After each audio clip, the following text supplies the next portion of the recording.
O estudo da história, além de útil, é necessário. Nem os maiores céticos o desdenham, porque, ainda que não o admitissem como próprio para conhecer a verdade, pelo menos não o desdenhariam como ornamento indispensável.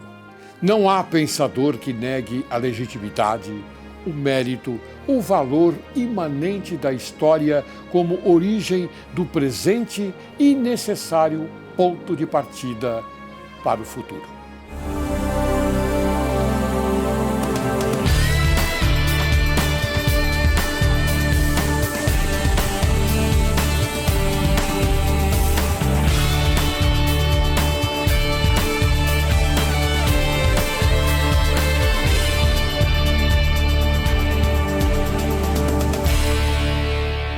Direito e Justiça em Foco é o teu programa. E o Brasil, teu país. Inicio o programa de hoje com a minha reflexão. Nobre herói é quem luta pela pátria, quem luta pelo bem da terra, quem luta pelo bem da humanidade e quem luta pelo bem das instituições de seu país. Hoje, Direito e Justiça em Foco apresenta a você, caríssimo telespectador, um programa sobre o tema desenvolvimento econômico, a importância das gestões para o restabelecimento da economia nacional. E para falar deste assunto, convidamos o doutor Márcio Oliveira. Ele é vice-prefeito de Arujá, advogado há 15 anos, pós-graduado em Direito Constitucional e Administrativo pela Escola Paulista de Direito, pós-graduado em Gerente de Cidades pela Faculdade Armando Álvares Penteado, FAAP. Atuou 5 anos na assessoria parlamentar da Câmara dos Deputados. Exerceu 2 mandatos de vereador por Arujá, 2009 a 2012 e 2013 a 2016. Implantou e ocupou a Secretaria de Desenvolvimento Econômico no ano de 2010. Ocupou a Secretaria de Educação em 2017 e 2018. Se destacou na região neste período por fazer Arujá atingir a maior nota Índice de Desenvolvimento da Educação Básica no Alto Tietê. Presidente municipal do Diretório do Partido Republicanos. Foi o primeiro presidente estadual da Juventude Republicana do Estado de São Paulo em 2006-2007. Foi candidato a deputado estadual no pleito de 2018. Foi apresentador do programa Blitz do Consumidor pela Record, TV Regional de São José do Rio Preto, em 2018. Foi presidente da ACONDA, Associação dos Condomínios Horizontais de Arujá. Doutor, querido amigo, você esteja à vontade nesse programa e seja bem-vindo. Olha, é uma honra muito grande, doutor Laércio Laurelli, nosso sempre desembargador. Parabéns por esse programa de grande repercussão nacional e até internacional. Fico muito feliz e muito honrado de poder hoje aqui vir trocar ideias com Vossa Excelência, fazer esse bate-papo amistoso e discutindo sempre o futuro do nosso país, o desenvolvimento econômico e a função do poder público municipal no reestabelecimento da economia no cenário nacional. Muito obrigado pela acolhida.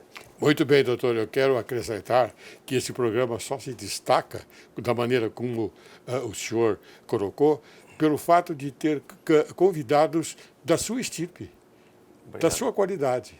Então, eu fico muito contente por o senhor estar aqui e poder municiar a sociedade brasileira com a sua cultura, com o seu bem-estar na política e também na sua profissão, porque o senhor é advogado. Com certeza. A advocacia é sempre o grande pilar que ajuda a sustentar o nosso Estado Democrático de Direito. Função primordial para a administração da justiça. E como operador de direito é uma grande honra e sempre, estou na minha carreira, a cada dia se aperfeiçoando um pouquinho mais. O senhor, como um grande operador de direito, um grande desembargador, um grande jurista, o senhor sabe o quanto é árduo a nossa labuta, o nosso labor. É verdade. Nós temos um arsenal muito grande de legislação nesse país e o desafio ele é diário, é diuturno. O senhor faz parte do tripé da justiça, porque sem advogado não há justiça. Não é verdade? Com certeza. Acredito Muito bem. que... Advogado, membros do Ministério Público e a jurisdição competente. Não é? Com certeza. A magistratura. Para poder exercer lá na ponta o direito daqueles que... Perfeitamente. Essa é a nossa meta. Então, meu caro doutor Márcio Oliveira, o senhor tem conhecimento desse affair que ocorreu entre a Rede Globo e o nosso querido presidente Jair Messias Bolsonaro, que imediatamente ele fez um vídeo no exterior, não é? E respondeu à altura. Por gentileza, alguns trechos desse vídeo, por favor. De repente investiga a vida de todo mundo que está ao teu lado, familiares, empregados, todo mundo, e começa a criar narrativa em cima disso aí. Qual a intenção de desgastar o governo federal? O que vocês ganham sendo um governo fraco? Vocês apostaram em me derrubar no primeiro ano, não conseguiram. Estão fazendo uma viagem, sacrifício, 10 dias longe da família, ralando o dia todo. Estamos recuperando a confiança no mundo. E vocês, TV Globo, o tempo todo infernizam a minha vida. Onde vocês querem chegar, eu sei. Vocês não têm vergonha na cara. Essa patifaria 24 horas por dia contra a minha pessoa. Agora Marielle Franco quer empurrar para cima de mim. Nem era. Se vocês tivessem o mínimo de decência, por saber que o processo corre em segredo de justiça, não poderiam divulgar. O caso do Flávio é a mesma coisa. É laranjal o tempo todo. O que eu tenho a ver com Laranjal? O que o Flávio tem a ver com Laranjal? Se houve um caso isolado em Pernambuco e outro em outro estado, o que nós temos a ver com isso? Acontece qualquer problema com alguém do PSL, tem o nome do cara, e vem o nome Jair Bolsonaro logo depois, o tempo todo, como se eu fosse aquela pessoa onipresente que sabe tudo que acontece dentro do partido. Eu só peço uma coisa pelo meu partido, em especial aqueles que se elegeram usando meu nome, que eu emprestei, acreditando que vocês fossem honestos. E essa minoria não está sendo honesta. Eu só quero transparência, porque vai dar problema nas contas do partido. E se eu não tivesse tomado providência, sabe quem ia pagar o pato? Segundo a TV Globo, eu ia pagar o pato. Eu ia ser acusado de desvio do partido. Então eu quero transparência. Nada a mais além disso. Agora, querer me vincular à morte da Mariela, seus patifes da TV Globo, seus patifes, canalhas, não vai colar. Não devo nada a ninguém. Não tinha motivo nenhum para matar quem quer que seja no Rio de Janeiro.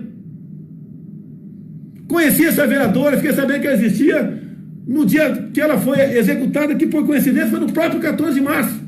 No próprio 14 de março. Que agora pega um porteiro, coitado, eu quero até isentar o porteiro. Eu não tenho certeza que o porteiro não sabe o que assinou. Mas está lá, segundo o porteiro, 1710. Estão nos documentos da Câmara dos Deputados, em certidões, 17:10, 17:41, eu marquei presença. Eu não posso, em 31 minutos, ouvir alguém no Rio de Janeiro, pegar um avião e pousar em Brasília e marcar presença no plenário. Nem posso fazer com que alguém registre a minha presença se eu estou em Brasília. Pelo amor de Deus, onde vocês estão com a cabeça? Vocês não têm juízo, TV Globo, vocês não têm juízo. Parem de trair o Brasil. Vocês não estão traindo a mim, não. Estão traindo o Brasil. Vocês querem arrebentar com o Brasil. Estava muito bom com governos anteriores. Mamavam bilhões de estatais. Bilhões mamavam de estatais. Publicando balancetes estatais, de bancos oficiais, anunciando o horário nobre de vocês. Os Correios anunciando que entregava a carta. Precisa o Correio anunciar que entrega a carta? Só o Correio entrega a carta do Brasil. Acabou essa mamata. Não tem dinheiro público para vocês. Acabou a teta. Vão ficar me infernizando até quando? Eu aguento a porrada, mas fico revoltado quando pega filhos meus, parentes meus do Vado Ribeira, quem está do meu lado, quando tentaram incriminar o Hélio Negão há pouco, no episódio do Rio de Janeiro, cujo Hélio Negão, outro homem, já morreu, inclusive. Isso é uma patifaria, TV Globo. TV Globo, isso é uma patifaria. Eu não deveria perder a linha, sou o presidente da República, mas confesso que estou no meu limite com vocês. Trabalho para o Brasil. Se o Brasil der errado, todo mundo vai para o espaço. Num dia de glória para nós. Amanhã eu tenho encontro com uns 300 empresários aqui na Arábia Saudita. O que vocês querem com isso? Esvaziar a minha reunião? Dá uma manchete que eu fui ignorado? Que covardia é essa? O que vocês querem, TV Globo? Vocês foram desmascarados por mim no ano passado sobre o regime militar. A minha Leitão recebeu aí a Voz do Além para psicografar ali o senhor Roberto Marinho. O que vocês querem? Destruir o Brasil? Nós vamos resistir. A verdade está do meu...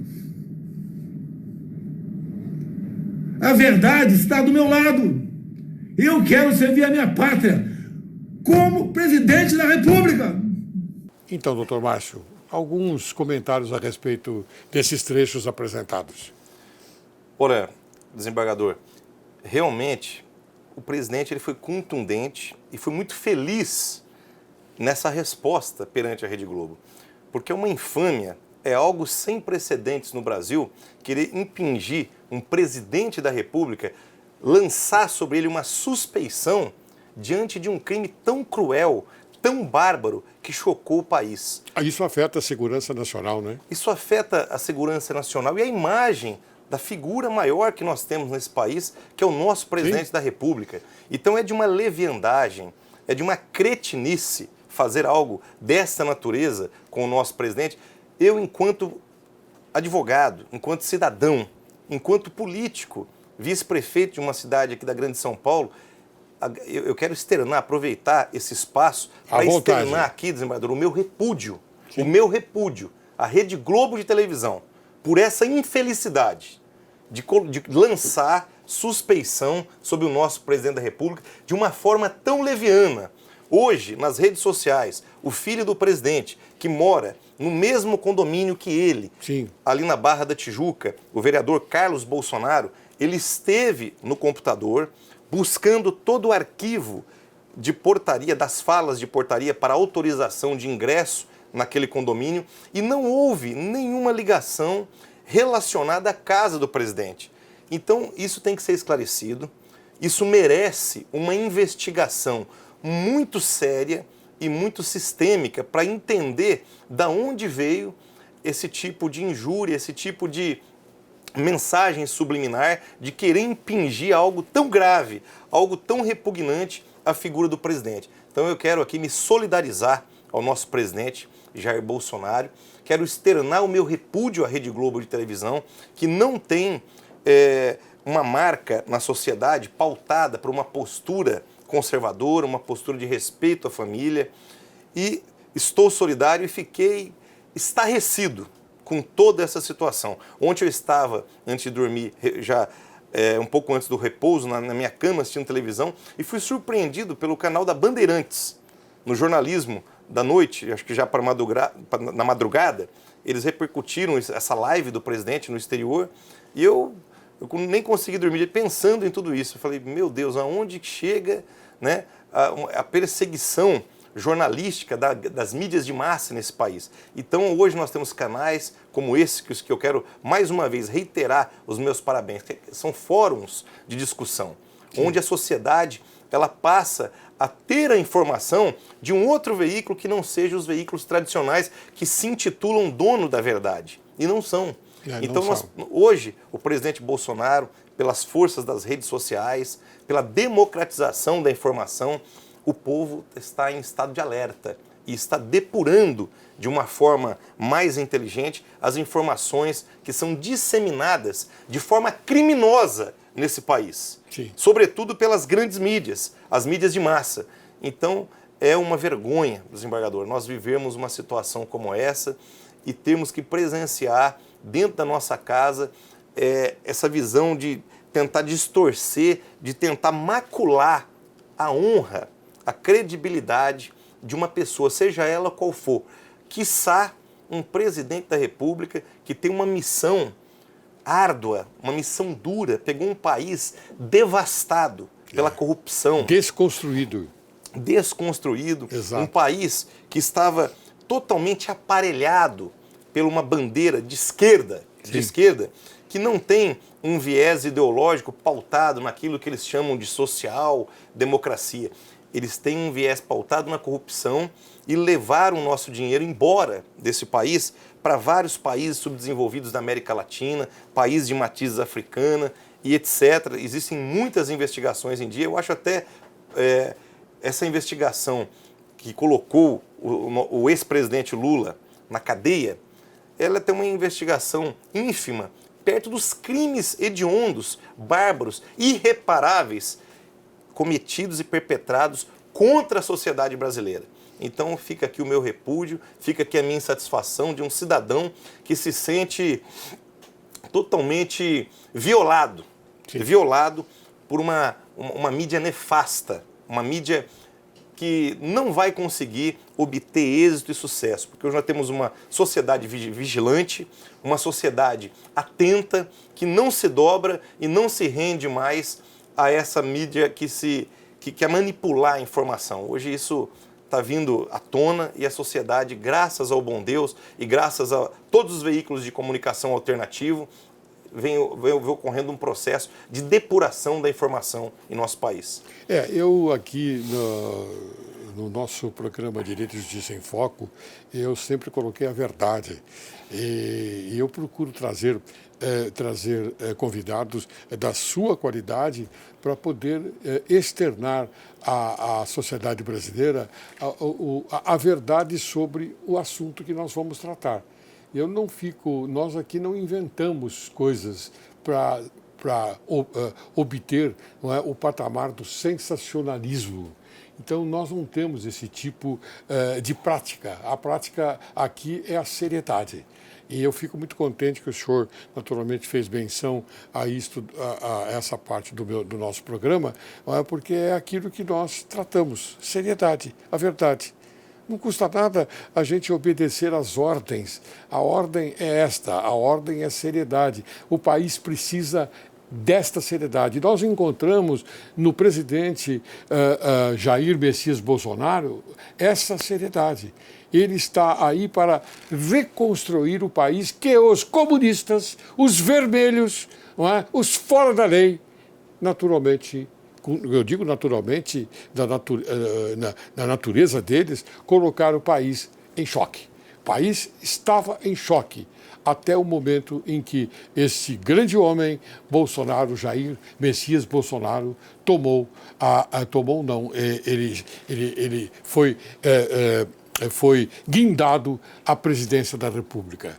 Então nós temos que agradecer muito a esse homem por ele ser o presidente do nosso país. Concordo em número, gênero e grau, desenvolvedor. Muito Estamos convergentes nessa pauta. Muito obrigado, doutor. Eu queria que o senhor falasse agora alguma coisa a respeito da sua profissão como advogado. Depois nós vamos entrar, naturalmente, na sua qualificação como vice-prefeito de Arujá. Mas primeiro eu quero saber da sua profissão como advogado, como um brilhante advogado que é. Olha, desembargador, eu sou apaixonado pela advocacia. Sim. Sou apaixonado pela advocacia. Eu me enxerguei na advocacia ainda na tenra idade, ali por volta dos 12, 13 anos. Eu já gostava muito de leitura, gostava muito de entender como funcionava o ordenamento jurídico e tomava partido quando eu via qualquer tipo de violação a direito. Eu fui muito sensível às injustiças. Eu que venho de família simples, de família de parcos recursos, eu sempre senti na pele a dificuldade do filho de um pobre. O que um filho de um pobre tem que fazer na vida para alçar um posto de dignidade, um posto de prosperidade. Então eu passei por uma via crucis que me permitiu ter um senso de justiça muito aguçado. Sim. E eu uso a advocacia para fazer justiça. Hoje eu me especializei em direito constitucional e administrativo. Eu atuo muito na área do direito público. Então eu presto assessorias para alguns prefeitos, para alguns deputados, ajudo nessa parte, desde a parte preventiva até na parte de consultoria em projetos, tanto projetos legislativos como projetos do executivo, e também atuo, obviamente, nas defesas, né? Nessa área do direito eleitoral, nessa área que é uma área hoje que tem que tomar muito cuidado, na improbidade administrativa. Nós precisamos dessa consultoria, sempre essa consultoria preventiva, de caráter preventivo, porque hoje eu que milito também milito na advocacia pública e também na área pública como gestor. Nós sabemos que há uma linha muito tênue entre a legalidade e a ilegalidade. Então o gestor público, ele precisa estar muito bem amparado, muito bem assessorado, porque o volume de decretos, o volume de atos administrativos e jurídicos que ele perpetra ao longo de um dia é um volume absurdo. Né? E ele presta conta, e é um grande ordenador de despesa, qualquer município, por menor que seja, tem um volume muito grande, e o prefeito responde 100% pela ordenação dos recursos públicos. Sim. Em que pese ter cada secretaria um ordenador de despesa, o prefeito é o ordenador de despesa por excelência. Então ele precisa de uma assessoria técnica do ponto de vista financeiro, orçamentário, econômico e jurídico. Então nossa assessoria hoje do escritório, Márcio Oliveira Advogados, ela tem por escopo prestar essa assessoria de excelência e alguém que vive essa realidade no dia a dia. E o senhor colocou, naturalmente, de forma bastante boa, no sentido de ser preventiva. Preventivo. Né? Preventivo. Então, o senhor atua nesta parte, inclusive indo até aquele prefeito ou vice-prefeito ou político que necessita de uma orientação. Exatamente. É isso? Porque muitas das vezes o executivo ele tem por escopo o realizar, certo. O executar. Nesse afã de executar, realizar, é onde ocorrem algumas improbidades. Porque todo ato jurídico tem que ser revestido da mais estrita legalidade. Sim. Então tem que ter um início, tem que ter um desenvolvimento e uma conclusão em consonância ao ordenamento jurídico. O senhor quer dizer, então, que na maioria das vezes não é intencional? Não é intencional, desembargador.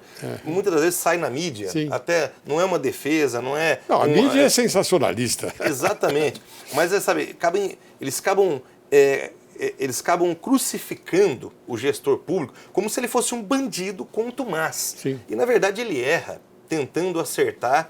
Muitas das vezes, as assessorias jurídicas não têm essa especialização, essa especificidade em atuar estritamente em consonância ao direito administrativo, Sim. que é um dos sub-ramos do direito público. Claro. Então, acaba colocando um advogado que atua mais em iniciativa privada e acaba deixando alguma brecha. Então, há um conflito. Há um conflito e acaba incorrendo numa ilegalidade. Sim. O Ministério Público, exercendo o seu papel, que é um papel legítimo, ele acaba arguindo aquela ilegalidade, aquilo vira uma ação civil pública e acaba redundando num processo judicial de improbidade administrativa e gerando um problema incontornável. Muitas das vezes, a pessoa responde com seu patrimônio privado por um ato que passou despercebido ante a ausência de uma assessoria preventiva, de uma consultoria preventiva. Muito bem, doutor Márcio Oliveira, eu queria fazer uma pergunta ao senhor, mas eu quero que o senhor responda no segundo bloco. Pois não. Tá bem? Com certeza. No segundo bloco, então o senhor vai me responder essa pergunta. Márcio Oliveira, olha aí, o que lhe trouxe para a vida pública? No segundo bloco, o senhor me responde, porque eu vou chamar um pequeno intervalo. Obrigado, com certeza. Você aguarde, logo, logo retornaremos.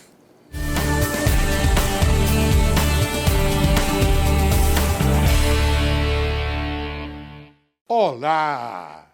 Você gosta de comer massa italiana, ou seja, macarrão? Vou lhe dar uma dica. Faça como eu. Saboreie as massas genuínas produzidas com a matéria-prima italiana pela La Verità. São massas deliciosas. Fusilli, gnocchi, ravioli, penne, spaghetti, fettuccine, rondelli, lasanha e outras também de excelente qualidade. Você encontra a Rotisserie na Rua Martim Francisco, 430, no bairro de Santa Cecília. Para mais informações, acesse o site abaixo. Olá, hoje vou falar de crianças que roem as unhas. Elas começam a roer por volta dos 3 ou 4 anos de idade, quando já conseguem pular, correr, falar e vivenciar o mundo de várias formas. Quando se sentem pressionadas pelas dificuldades enfrentadas no dia a dia, elas começam a roer as unhas. É um ato que fornece segurança diante dos obstáculos. Você sabe como lidar com isso? Ao presenciar o ato, o ideal é não dar broncas ou gritar com a criança. Muitos pais costumam repetir inúmeras vezes a frase: "Tira o dedo da boca!" E ao fazer isso, sem perceber, acabamos enaltecendo a situação e não resolvendo o ato. Nesse momento, a criança pode até continuar roendo as unhas para ter a atenção dos pais, ou seja, ela está insegura e precisando de ajuda. E atenção, não coloque pimenta, esmalte com gosto, curativo no dedo da criança. O ideal é mostrar para ela que dificuldades e obstáculos sempre acontecerão e que nem tudo nessa vida conseguimos resolver. Que mesmo assim, ela tem capacidade de vencer e superar. Como pais, o que podemos fazer é ajudar e tirar a mão da criança da boca e dar um brinquedo no lugar, propor uma brincadeira nova ou também combinar em um código para ela se lembrar de tirar a mão da boca. Por exemplo, estalar os dedos, pôr a mão no ombro dela ou algo do tipo. Redirecione a atenção da criança contra o ato de roer as unhas. Espero que tenham gostado. Obrigada e até o próximo programa.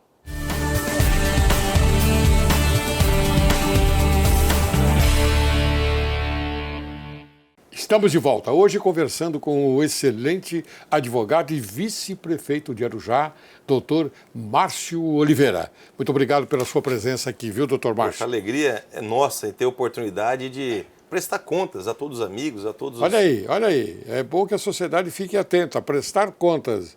E ele ainda está no auge da gestão, não é isso? Com certeza. Muito bem, doutor Márcio, o senhor sabe a pergunta que eu fiz no primeiro bloco. O que lhe trouxe para a vida pública? Olha, eu sempre tive o discernimento, desembargador Aurélio, de poder contribuir na vida pública. Desde a época de faculdade, eu participei ali do centro acadêmico e sempre me envolvia com as questões sociais. Nós utilizávamos o núcleo da faculdade para fazer trabalhos voluntários. Sim.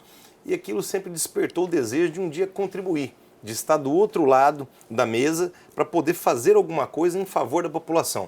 Então eu sempre senti essa vocação ainda na juventude, só que fui me qualificar primeiro, fui me profissionalizar primeiro, fui me arraigar na profissão primeiro para depois disputar um cargo eletivo. Então foi em 2008 que eu estava casado, já tinha minha casa própria, escritório definido e disputei uma eleição para vereador na cidade de Arujá. E obtive êxito, obtive uma vitória expressiva nas urnas que me deixou muito feliz. E aí veio o peso também da responsabilidade. É claro. Falei, agora nós precisamos dar contraprestação para a sociedade. E fiz um trabalho maravilhoso que redundou em muitos benefícios para a cidade. No primeiro ano, quando eu cheguei na Câmara, eu estudei o regimento interno da casa, a lei orgânica do município, as legislações que sustentavam ali a gestão municipal e percebi a ausência de algumas coisas. Dentre elas, uma falta de protagonismo, naquela oportunidade, do Legislativo, na área do desenvolvimento econômico. E foi então que, um dos primeiros projetos meu, enquanto vereador, isso em 2009, logo que eu ingressei no mandato, foi alterar o regimento interno da Câmara Municipal. Então eu cheguei, a primeira vez que eu me candidatei, já me elegi, nos primeiros dias de sessão, apresentei um projeto de alteração do regimento interno. E alguns me interpelaram. Poxa, Márcio, você acabou de chegar e já quer alterar... E já está criando o caso. Quer alterar um regimento que está em funcionamento há 50 criando anos. o caso no bom sentido, Sim. Né? Aí foi onde eu fiquei muito feliz com essa provocação, doutor Laertes, pelo seguinte, eu falei, olha, há uma necessidade. Claro. Nós precisamos de um instrumento que legitime o Legislativo Municipal a protagonizar em conjunto com o Executivo Municipal o desenvolvimento urbano, social, econômico e cooperativista do município. Então, dentre as alterações, nós criamos uma comissão permanente de fomento econômico, social, urbano e cooperativista. E passamos a fazer algumas audiências públicas e entender de forma bastante técnica o que estava faltando na sociedade ante o número de desemprego naquela oportunidade. Arujá ainda tem uma característica de cidade dormitória, Sim. mas nós estamos já há alguns anos lutando para acabar com esse estigma de cidade dormitória. E naquela época um número saltou. Quer dizer, você está querendo mostrar a atividade da sua posição e também da posição do município, não é isso? Exatamente. Naquela oportunidade, eu levantei um número que me deixou perplexo. 65% da mão de obra do município de Arujá, das indústrias, era composta por pessoas que não residiam no município. Nossa. E nós fomos entender o porquê desse número tão abrupto.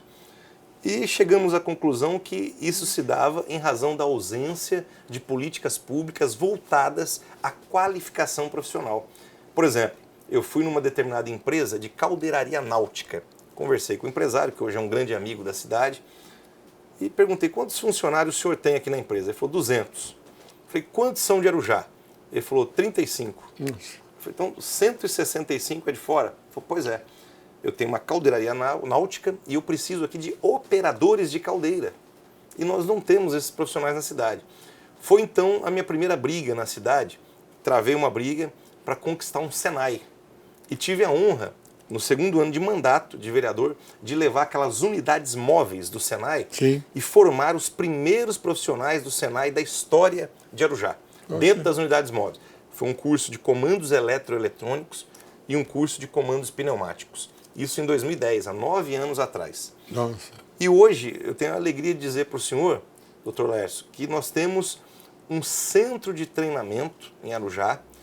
Depois eu acabei criando um anteprojeto que redundou na criação da Secretaria de Desenvolvimento Econômico. No segundo ano de mandato, o prefeito me convidou para implantar a secretaria. Eu me licenciei da vereança, implantei a secretaria e hoje nós temos mais de 20 mil profissionais formados pelo Centro Profissional e Formação do Senai de Arujá. Número expressivo, hein? É um número expressivo e não só isso. Aqueles alunos, tem uma meia dúzia de alunos daquelas unidades móveis de 2010, que hoje um é engenheiro eletricista, outro é engenheiro civil, outro atua em outras áreas correlatas aí às áreas eletrônicas, pneumáticas, mecatrônicas, tudo fruto da inspiração daquele curso, da oportunidade sucessiva que eles tiveram de ingressar no mercado de trabalho e fizeram literalmente do limão uma limonada. Nossa, e hoje a gente fica muito feliz, isso é um acalento, né, para a gente que está nessa trincheira da vida pública,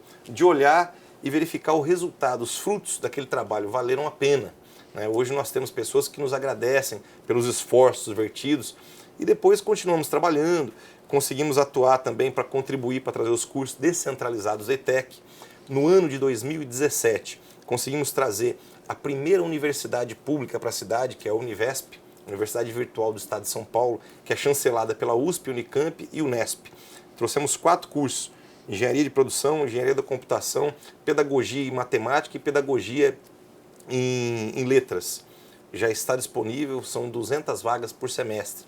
Então a gente vem fazendo um trabalho que é gratificante. E tudo isso, hoje, do outro lado da mesa, aquela vontade que surgiu ainda antes de ingressar na faculdade, depois de formado, de atuando na advocacia, hoje a gente tem a alegria de ocupar um posto público no município que a gente escolheu para verter as nossas energias, para poder estar em sintonia com a sociedade ali instalada, criar os filhos e viver em harmonia com a família e contribuir de uma forma propositiva no que tange aí ao desenvolvimento do município. A gente tem essa satisfação de ter inúmeras conquistas, de ter ajudado inúmeras pessoas e continuamos, né, sempre politizando, sobretudo antes de politizar a sociedade. Porque a política é algo que vinha sendo desgastado, muito desgastada.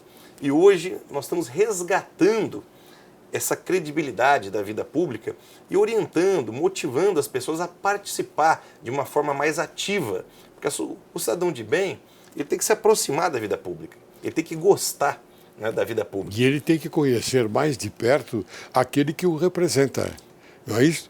Esse programa aqui hoje eu fiquei muito feliz de tê-lo aqui, não é? Porque esse programa tem esta missão, mostrar à sociedade brasileira o interior eu digo, da pessoa que os representa. E o senhor está fazendo isso muito bem.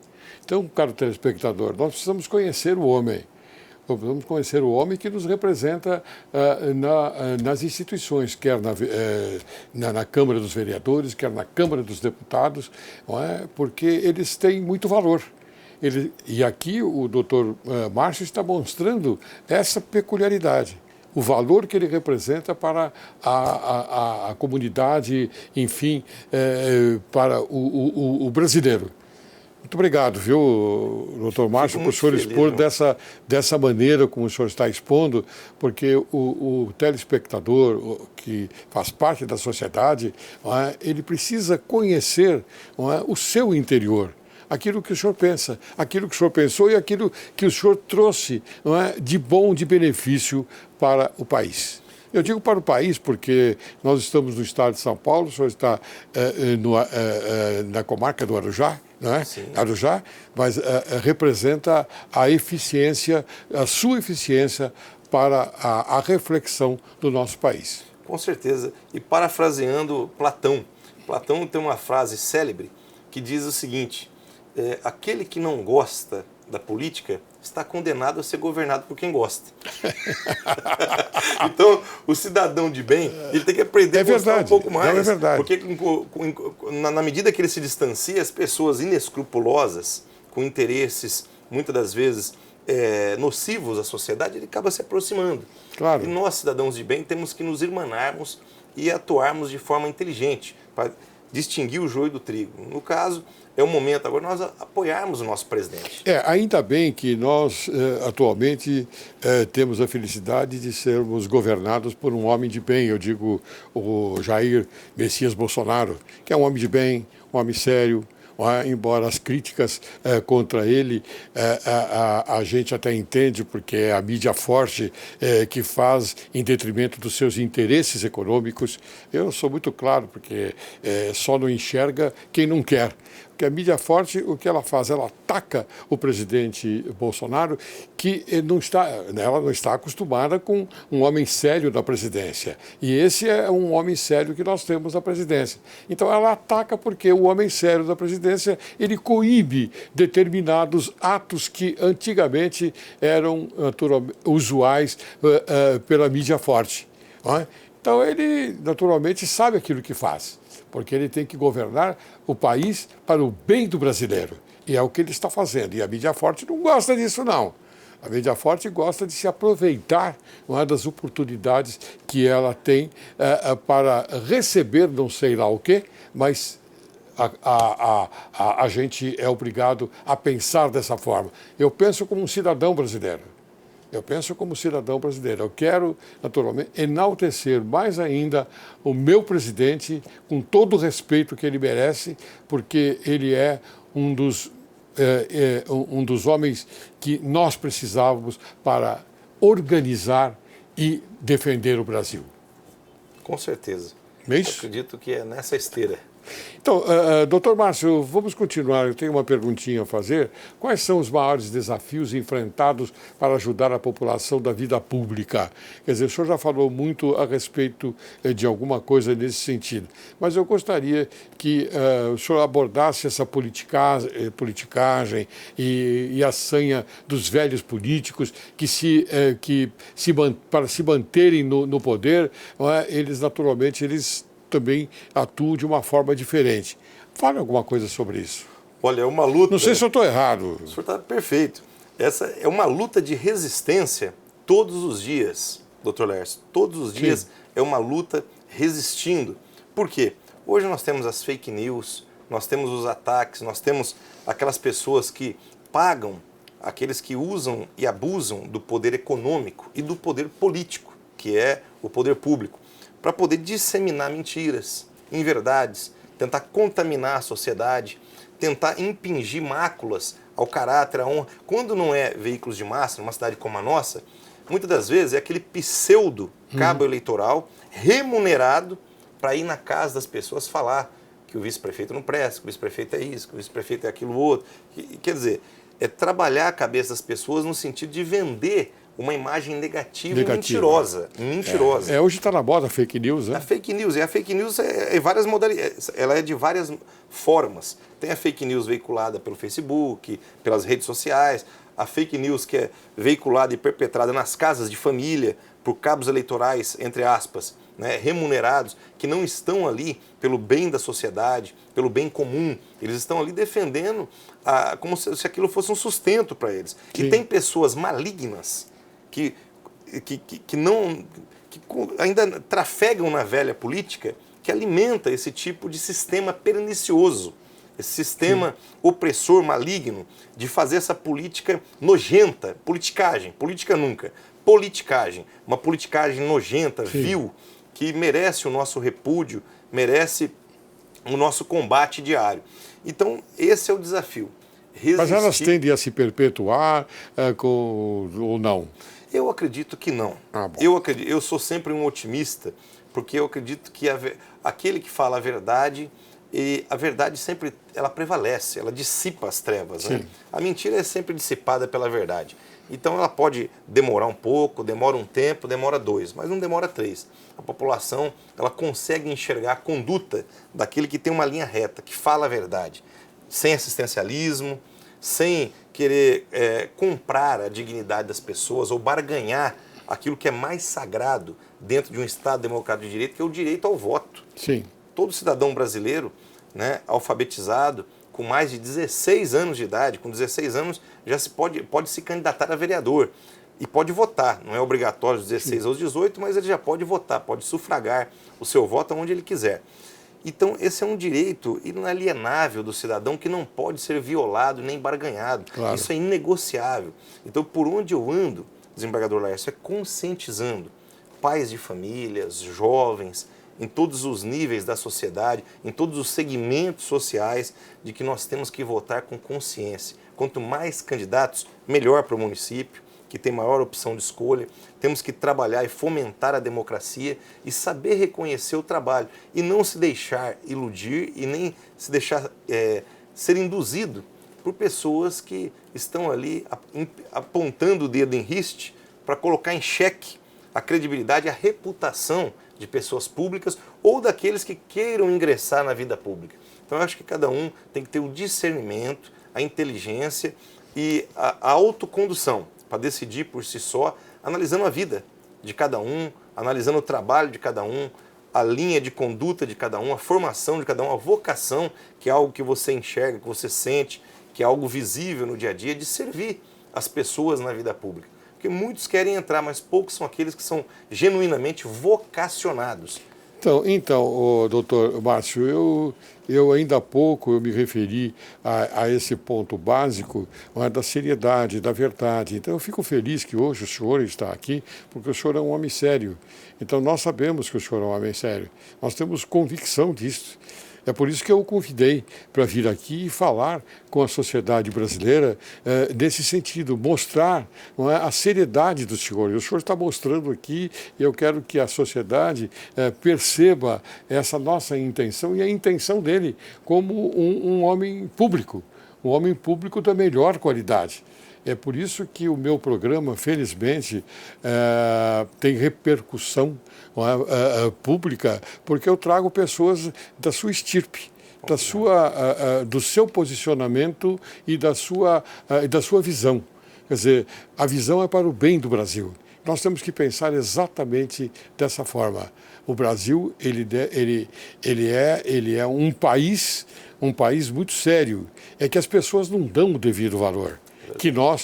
A obrigação é nossa mostrar esse valor. E eu estou mostrando hoje o senhor como um valor, não é? Um valor a toda prova.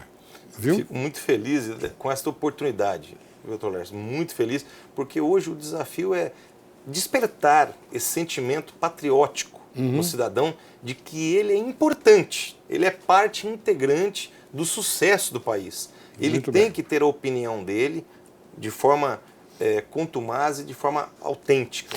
Mas com essas colocações, o senhor inspira as pessoas. Essa é a vontade que o senhor tem de acertar. E o senhor tem acertado. É por isso que a gente está conversando nesse sentido. Me diga uma coisa, qual a necessidade de rediscutirmos o Pacto Federativo, tendo em vista a visão de equacionarmos ao municipalismo? Isso é coisa que o senhor entende muito bem. Com certeza, doutor Ernesto.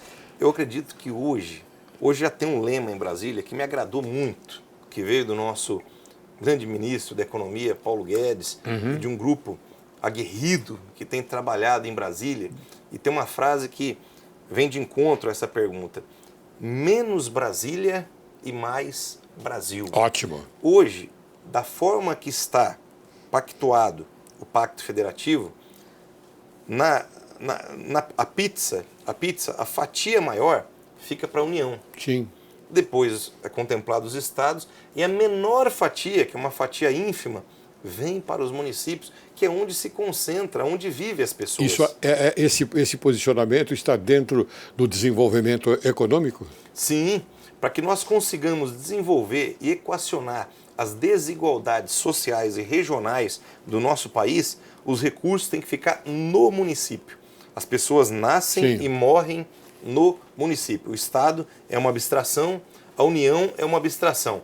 Então o hospital ele está no município, a creche está no município, a escola está no município, a infraestrutura urbana está no município, os equipamentos sociais, desde a área social, a área de saúde, educacional, cultural, estão nos municípios.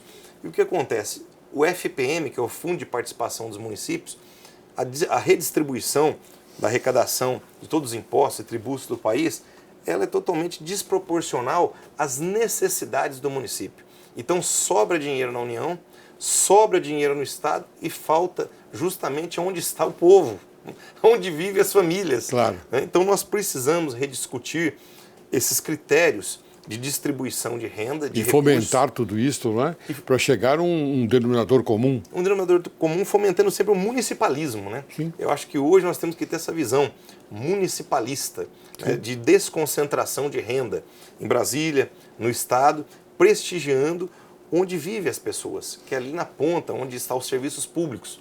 Em Brasília, a gente verifica lá eu tive a honra, a alegria de estar em Brasília no começo do ano, numa canetada do presidente, ele exonerou, salvo engano, mais de 21 mil cargos comissionados. E ainda Canetada no bom sentido, né, no bom doutor? sentido.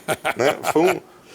Foi um decreto presidencial Sim. extinguindo mais de 21 cargos de confiança na esfera federal. E ainda tem cargos demasiadamente... É um ato de coragem, né? Um ato de bravura, um Bravura, ato de coragem. compromisso, né? Um ato heróico. Isso. Que vem ao desencontro das práticas que vinha ocorrendo no país, né? Pelo Partido dos Trabalhadores. Isso não é querer falar mal, é falar de fatos. Contra fatos, não há argumentos. Era assim que era administrado o país. Um inchaço absurdo da máquina pública. Eu sempre fui contra a hegemonia cultural oblíqua, que eu chamo dessa forma, porque é a teoria de Gramsci, né? A hegemonia cultural oblíqua, ou seja, o comunismo mais adiantado, né? Aquele comunismo que é infiltrado, não é? Infiltrado nas instituições. Essa era a proposta de Antonio Gramsci, né? O italiano Gramsci. Bem, doutor, eu já estou terminando o programa, lamentavelmente. Poxa, que pena. Mas Que foi muito pena. bom. É pena.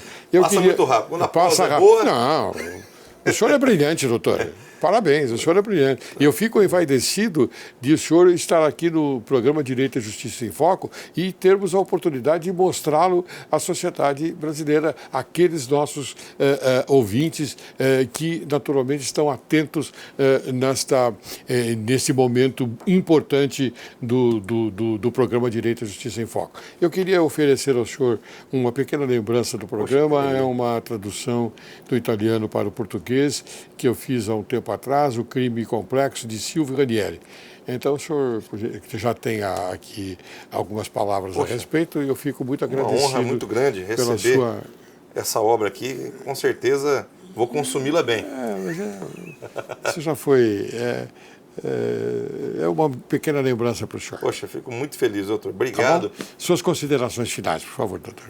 Eu quero agradecer todos os telespectadores aqui do programa Direito e Justiça em Foco e por essa oportunidade aqui promovida pelo nosso sempre desembargador, Dr. Laércio Laurelli, que faz esse brilhante trabalho jornalístico, a condução desse programa, onde nós discutimos várias temáticas caras ao cidadão brasileiro, que precisa estar sempre dispondo de um tempo para fazer essas reflexões, entendendo o contexto social que nós vivemos, que nós estamos vivendo e que nós vamos viver. Porque quem não conhece o seu passado, possivelmente não vai ter um futuro a contento para si próprio e para as futuras gerações. Então, hoje nós tratamos de vários temas caros a sociedade brasileira, dentre eles o desenvolvimento econômico, regional, estadual e no âmbito nacional como um todo, do municipalismo e também sobre a questão da imprensa.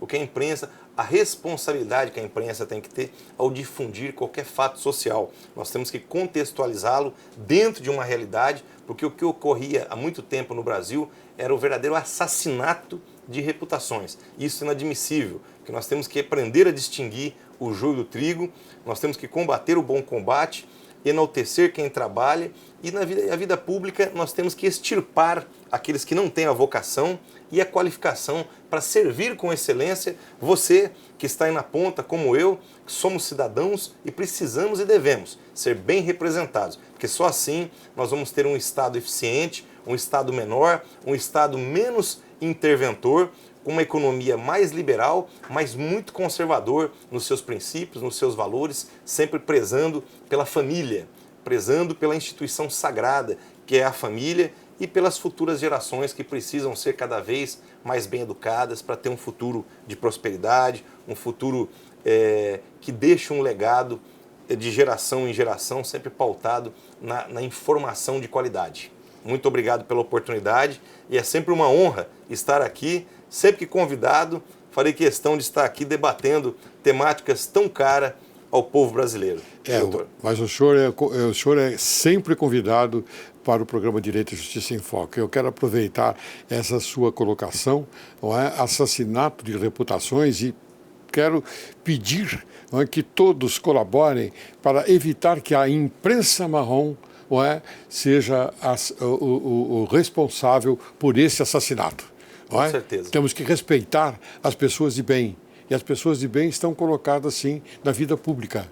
Correto? Com certeza. Como nós temos o senhor, e nós temos também, e vou fazer essa comparação, com o meu presidente Jair Messias Bolsonaro. Ok? Encerro o programa de hoje com minha reflexão.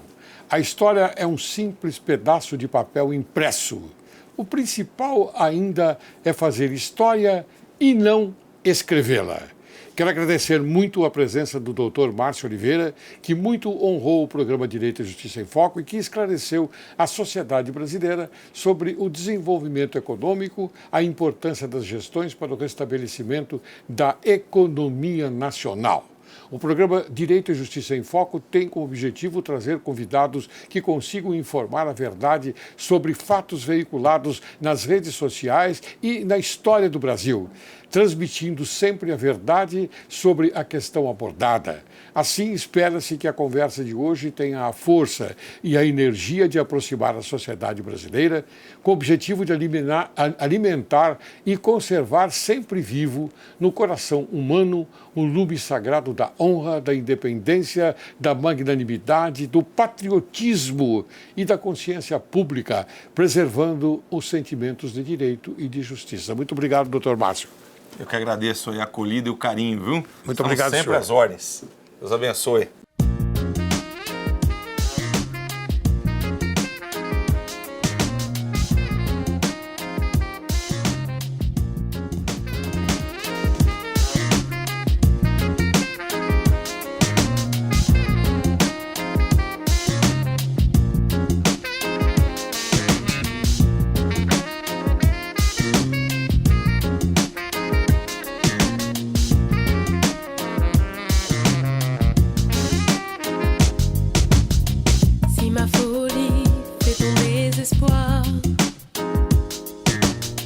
Ne m'en veux pas, je n'ai pas voulu te faire de tort. Si tu savais combien mes désirs me font souffrir, ne m'en veux pas.